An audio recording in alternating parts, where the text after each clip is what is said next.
Pryxo Non-invasive blood glucose monitor is marketed as a painless device that supposedly measures blood sugar without finger pricks using advanced sensor technology. But the real question is, are the results actually accurate, or is the marketing ahead of the technology? Now, to be fair, non-invasive glucose monitoring is a real area of research. Major tech and medical companies have spent years trying to develop reliable needle-free glucose tracking systems. What it does well, the idea is genuinely appealing.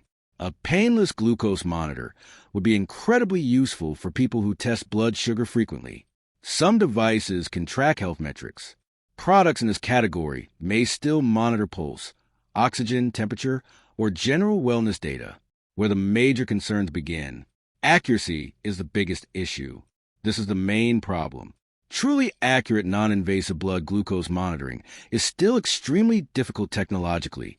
Many products overpromise heavily. Ads often imply medical-grade glucose accuracy without strong independent clinical validation. Consumer devices frequently struggle with consistency. Readings may fluctuate or differ significantly from traditional glucose meters. So, are Pryxo monitor results accurate? Short answer, probably not accurate enough to fully trust for medical decision-making. Thanks for watching. Don't forget to like and subscribe for more videos.